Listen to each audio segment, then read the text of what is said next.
उत्तर प्रदेश में योगी सरकार कानून व्यवस्था को लेकर काफी सख्त है, तो वहीं दूसरी ओर विपक्ष कानून व्यवस्था को लेकर यूपी सरकार पर अक्सर हमलावर रहता है।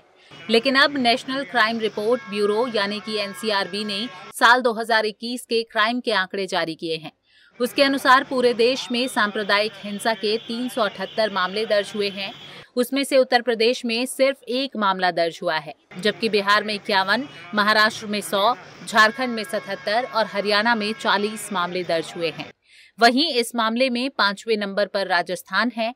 वहीं एनसीआरबी के आंकड़ों के मुताबिक साल 2019 और 20 में यूपी में एक भी मामला दर्ज नहीं हुआ है। इसलिए योगी सरकार की बड़ी उपलब्धि के तौर पर इसे देखा जा रहा है। उत्तर प्रदेश में महिलाएं और बच्चे योगी राज में किस कदर सेफ हैं, इसका अंदाजा इसी बात से लगाया जा सकता है कि साल 2019 की तुलना में 2021 में 1, 2 या 3 नहीं बल्कि क्रमशः 6 से 11% कमी आई है। एनसीआरबी के डेटा के मुताबिक यूपी में 2019 की तुलना में 2021 में महिलाओं और बच्चों के खिलाफ अपराधों में बड़ी कमी आई है। 2019 की तुलना में 2021 में महिलाओं के खिलाफ अपराध में 6.2% तो बच्चों के खिलाफ हुए अपराधों में 11.11% की कमी आई है। वहीं अब इस राजनीति भी इस पर शुरू हो चुकी है। जहां इसे सत्ता पक्ष अपनी खूबियां बता रहा है, तो वहीं दूसरी तरफ विपक्ष सरकार सवाल उठा रही है। यूपी के उप मुख्यमंत्री और स्वास्थ्य मंत्री बृजेश पाठक ने समाजवादी पार्टी पर निशाना साधते हुए कहा कि समाजवादी पार्टी ने जो कृत्य किए थे, जनता ने उनको सजा दे दी है। जब मुजफ्फरनगर में दंगा हुआ था तो सैकड़ों बच्चे मारे गए थे। दंगा करवाकर, समाज को बांटकर, भाई भाई को लड़ाकर सपा ने हमेशा जनता को बांटा है। जबकि बीजेपी सरकार सबको साथ लेकर चलती है, सबकी भावनाओं के साथ यूपी में कानून का राज स्थापित किया है। उत्तर प्रदेश सभी उद्योगपतियों, व्यवसायियों के लिए हब बन चुका है। मैंने पहले ही कहा था कि यूपी दंगा मुक्त हो चुका है। अपराध मुक्त की तरह हम लोग तेजी से बढ़ रहे हैं। जो एनसीआरबी के आंकड़े आए हैं, उससे पहले लगातार हमने आप सबको बताया है कि उत्तर प्रदेश पूरी तरह से दंगा मुक्त हो चुका है। अपराध मुक्त प्रदेश की ओर हम तेजी के साथ आगे बढ़ रहे हैं। ऑर्गेनाइज क्राइम को हमने ध्वस्त कर दिया है। जो संगठित माफिया गिरोह थे, उनके नेटवर्क को समाप्त कर दिया है। आपसी वैमनस्यता के कारण जो घटनाएं होती हैं, उनमें सब में हम कड़ी कार्रवाई करते हैं। हमारी सरकार के लिए कोई छोटा बड़ा नहीं है, कोई गरीब अमीर नहीं है, कोई अपना पराया नहीं है। जिसने भी कानून तोड़ा है, उसके खिलाफ भारतीय दंड संहिता के तहत कड़ी से कड़ी कार्रवाई हम करते हैं। और यही कारण है कि आज उत्तर प्रदेश में पूरी तरह से कानून का राज स्थापित है। विकास के पथ पर हम तेजी के साथ आगे बढ़ रहे हैं। आप देखेंगे कि आर्थिक मोर्चे पर हम पूरे देश में नंबर 1 पर आने वाले हैं। हम तेजी के साथ काम करें इंफ्रास्ट्रक्चर के मामले में, एक्सप्रेसवेज, इलेक्ट्रिसिटी और स्वास्थ्य के क्षेत्रों में। हर क्षेत्र में हमारी सरकार बेहतर से बेहतर काम कर रही है। लेकिन सर, एनसीआरबी ने जो आंकड़े दिए, हत्या में यूपी नंबर 1 है। आप जानते हैं, मैंने अभी आपको दोहराया, आपसी वैमनस्यता के कारण जो घटनाएं होती हैं, उनमें हम कड़ी कार्रवाई कर रहे हैं। हर स्थिति में उत्तर प्रदेश में कानून का राज और मजबूत करने के लिए हम लोग काम करते रहेंगे। देखिए, उत्तर प्रदेश राज्य में आर्थिक मोर्चे पर हम काम कर रहे हैं। जो इंफ्रास्ट्रक्चर है, जो हमारा आर्थिक ढांचा है, उसको हम मजबूत कर रहे हैं। इन्वेस्टमेंट के लिए आप जानते हैं कि उत्तर प्रदेश नंबर 1 डेस्टिनेशन सभी उद्योगपतियों के लिए बन चुका है, व्यवसायी के लिए बन चुका है।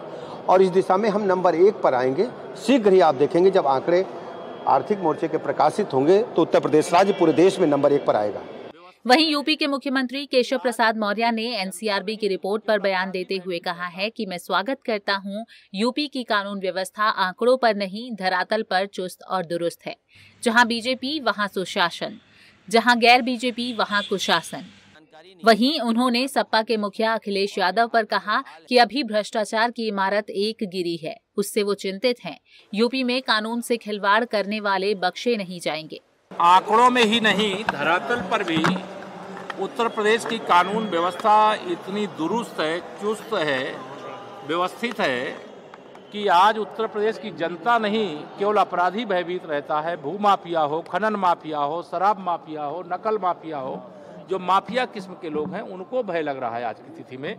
इसलिए मैं ये कह सकता हूँ कि जहाँ भाजपा वहाँ सुशासन, जहाँ गैर भाजपा वहाँ कुशासन। ये चाहे सपा की सरकार रही हो, चाहे दूसरे राज्यों में कहीं कांग्रेस की सरकार हो, या जहाँ पर भी झारखंड की बात हो, अब बिहार में जो भाजपा के साथ सरकार चल रही थी सुशासन, और जैसे भाजपा के साथ छोड़े सुशासन खत्म। तो मैं ये कह सकता हूँ कि भाजपा जहाँ शासन करती है वहाँ सुशासन होता है। उत्तर प्रदेश में मुख्यमंत्री योगी आदित्यनाथ जी के नेतृत्व में जब से हमारी सरकार बनी है तब से उत्तर प्रदेश दंगा मुक्त प्रदेश है, अपराध पर नियंत्रण हुआ है, और इसे आंकड़े में जो आया है उसका स्वागत करते हैं, लेकिन आम जनता इसे महसूस कर रही है। सभी भी कह रहे हैं नेशनल क्राइम रिकॉर्ड ब्यूरो में सर इसका आंकड़ा सभी भी कह रहे हैं। देखिए, उनकी व्यथा मैं समझता हूँ, वो क्यों ऐसा कहते हैं। वह लगातार अभी एक भ्रष्टाचार की इमारत गिरी है, उससे भी वो चिंतित हैं कि वो इमारत। आंकड़ा आज पूरे हिंदुस्तान में प्रचारित हो रहा है, पूरे हिंदुस्तान में, और उत्तर प्रदेश ने महत्वपूर्ण उपलब्धि है। ये बार बार हमारे मित्र लोग ये कहते थे कि एनसीआरबी, आज एनसीआरबी सब देख लें, और एनसीआरबी में उत्तर प्रदेश को विशेष रूप से सराहा गया। वहीं रिपोर्ट आने के बाद भला विपक्ष कहां पीछे रहने वाला था, इसलिए विपक्ष ने भी रिपोर्ट के जरिए सवाल उठाए और सरकार पर निशाना साधा। समाजवादी पार्टी के राष्ट्रीय अध्यक्ष और पूर्व मुख्यमंत्री अखिलेश यादव ने कहा कि बीजेपी से झूठी पार्टी कोई और हो ही नहीं सकती है।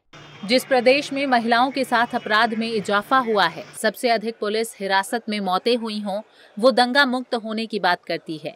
उन्होंने प्रदेश के दोनों डिप्टी सीएम पर निशाना साधते हुए कहा कि ये दोनों अखबार नहीं पढ़ते। ट्विन टावर गिरने के बाद दोनों डिप्टी सीएम ट्विन हो गए हैं।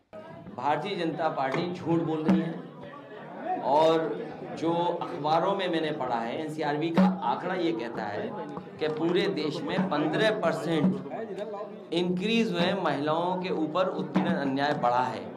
15% बढ़े हैं। अगर 15% बढ़े हैं, और यूपी का अगर हम आंकड़ा देखेंगे तो उत्तर प्रदेश में महिलाओं के ऊपर अपराध होने वाली घटनाएं भी बढ़ी हैं। सबसे ज़्यादा महिलाओं के ऊपर उत्पीड़न अन्याय इस तरह की घटना और सूचना कहीं मिलनी तो उत्तर प्रदेश में है, और महिला आयोग जो है उसमें भी सबसे ज़्यादा शिकायतें देश में अगर कहीं पहुंची हैं तो वो उत्तर प्रदेश की शिकायतें पहुंची हैं महिला आयोग में। डिप्टी सीएम लगातार आप पर हमले कर रहे हैं ब्रजेश पाठक जी। देखिए, उन्हें जानकारी नहीं है, वो अपना विभाग देखें, और विभाग का जो हाल है वो ये देखिए।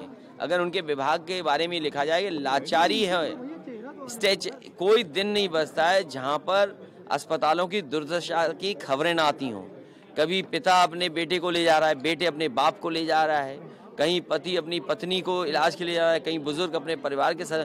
किसी अस्पताल में दवाई नहीं है, दवाई नहीं, इलाज नहीं, ऑपरेशन के लिए समय नहीं। हर अस्पताल में लंबी लंबी लाइनें लगी हैं पर्ची बनवाने के लिए, लोगों को कोई देख नहीं रहा है, और जितने पर्याप्त डॉक्टर होने चाहिए वो डॉक्टर नहीं है, और जितनी भी मशीनें इस्तेमाल हो रही हैं वो सब मशीनें ऑब्सलीट हैं।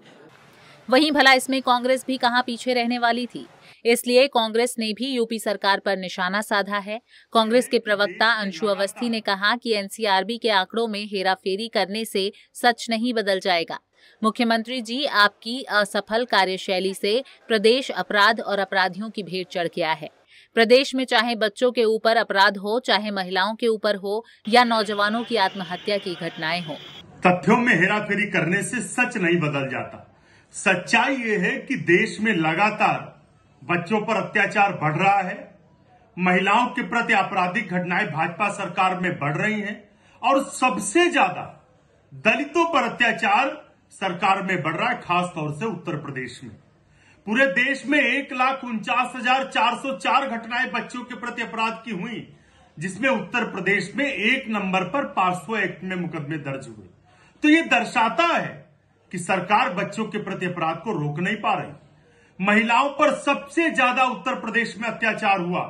पूरे देश के सापेक्ष में अकेले उत्तर प्रदेश में 56,000 से ज्यादा घटनाएं हुई, और दलितों पर जो एनसीआरबी की रिपोर्ट के आधार पर फिलहाल तो राजनीति जारी है। कोई इसे राम राज्य से जोड़ रहा है तो कोई आंकड़ों में हेराफेरी की बात कर रहा है। अब आने वाले दिनों में देखना होगा कि और कितनी राजनीति इन आंकड़ों पर होती है। पंजाब केसरी टीवी के लिए लखनऊ से अनिल सैनी की रिपोर्ट।